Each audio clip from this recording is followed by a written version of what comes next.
এই প্রজন্ম ফুফুর বাড়ি চিনে না, জানেও না তার একটা ফুফু আছে, জানেও না। বছরকে বছর চলে যায়, ফুফুর বাড়ির রাস্তা ভুলে গেছে যুবক, ঠিক কিনা কথা জোরে বলেন। এই প্রজন্ম চাচার বাড়ি চিনে না, এই প্রজন্ম খালার বাড়ি চিনে না, এই প্রজন্ম গরিব বোনকে বিয়ে দেওয়ার পরে মনে করে যে তার জিম্মাদারি শেষ, আর কোনোদিন বোনের বাড়ি যায় না, নিজের বিবি নিয়ে আমোদ ফুর্তি করে জীবন কাটায়। অবশ্যই কিয়ামতের দিন সে এক চুল পুলসিরাতের দিকে যেতে পারবে না, তাকে জাহান্নামে ফেলে দেওয়া হবে আত্মীয় স্বজনকে না দেখার কারণে।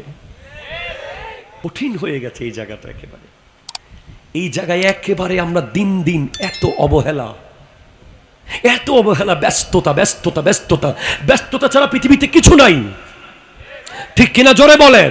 এই ব্যস্ততার মাঝেও আপনার জন্য বাধ্যগত ফরজ, কোরআন বলেছে আপনাকে ও ইতা ইজিল কুরবা, আপনাকে যেতে হবে ফুফুর বাড়িতে, আপনাকে খালার খবর নিতে হবে, আপনাকে বোনের খবর নিতে হবে, অসুস্থ হলে দেখতে যেতে হবে, মারা গেলে জানাজা পড়তে যেতে হবে, দাওয়াত দিলে দাওয়াত খেতে যেতে হবে।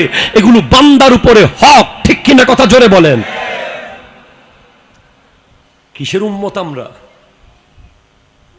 পয়সাওয়ালা আত্মীয়র খবর নিই, গরিব আত্মীয়র ধারে কাছে নাই।